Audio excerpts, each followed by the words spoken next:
I have 30 minutes to record all this, so let's go. Well, hello there, I'm Imran, and this is the 6th episode of CarZ. And in this episode, we're gonna talk about Audi. Before continuing, I will say the same thing I said in the previous 2 videos. If you'd like, you can send me pictures of your car on Twitter, and I will feature them in my next video. So with that out of the way, let's hurry up and talk about Audi.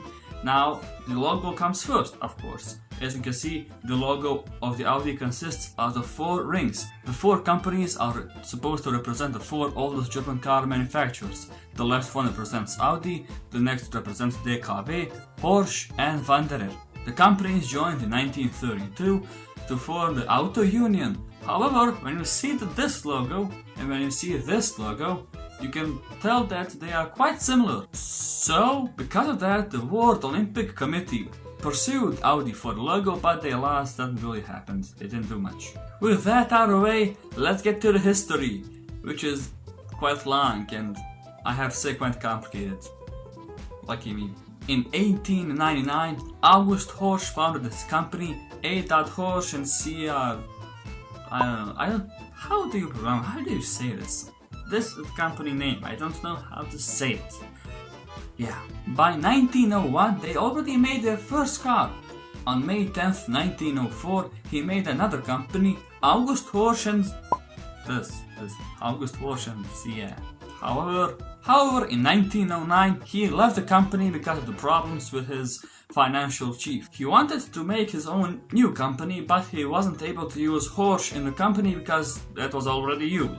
So when he was discussing with his business friends about a new name, Paul and Franz, they were having some troubles. However, when he was discussing about it in a room, Franz's son, while in the corner, was studying Latin language, and he gave the idea to use the word audire, which on Latin means the same thing as Horsch, to listen, but kinda does. So that's where the name Audi comes from. The idea was gladly accepted, and on the 24th of April 1920, Audi Automobilwerke was founded. The same year, they made their very first car, the Audi Type A, which had 22 HP. The same year, the Audi Type B was made with 28 bhp. And during that time, they were making really big engines like 3.5 liter, 4.7 and 5.7 liters, which were actually quite successful in races. However, the first 6-cylinder engine they made was in the Type M in 1934. However, quickly World War I started and they made stuff for the military, like pretty much everyone did. In 1920, Horsch left Audi Werke, however, he was still tightly related to the company. Around that time, they made the Audi Type K, and what's so special about it is that around that time it was one of the first cars to feature a left-hand drive system, the steering wheel on the left hand. That system was quickly adapted throughout the continental Europe.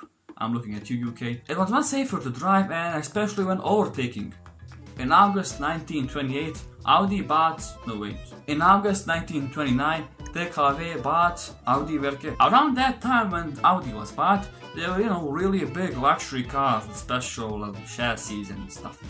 In 1932, Audi, Horsch, DKW and Wanderer joined to create the Auto Union, hence the logo. However, the logo was only used on racing cars. Sadly for Audi, DKW had 18% of the German car market. That's mainly because they focused a lot on small cars, and that helped them a lot. And it's because of this, Audi was dormant, pretty much dead, for 20-30 years or so forth. If it wasn't for Volkswagen, they pretty much wouldn't be an Audi today, I think. And around that time, you know what happened? World War II happened, and they made stuff for the military, just like pretty much everyone did around that time.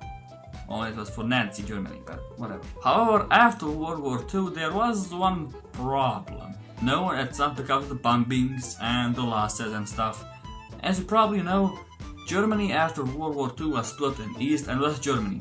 And that was kind of a problem because some of the companies were founded in East Germany and some of them were in West Germany, so that was a bit of a problem for the Auto Union. And around this time, quite a lot of stuff happened, and there's a really long text about it on Wikipedia, So here's the summary. Daimler-Benz bought Auto Union in 1959. In 1964, however, Volkswagen bought 50% of the Auto Union, including the rights for the engines. And this time, DKW was still using the 2-stroke engine, which was, well, compared to a 4-stroke engine, it wasn't really. In 1965, DKW made their first 4-stroke engine car thing, the F102. However, since DKW was commonly referred for the 2-stroke technology, Volkswagen just simply killed it and they resurrected Audi. The next model, the F103, was simply sold as Audi F103, and it's this time where Audi really came back to life. It was resurrected by Audi. Really resurrected thanks to Volkswagen. In 1968 they released the Audi 100, and in 1972 they released the Audi 80.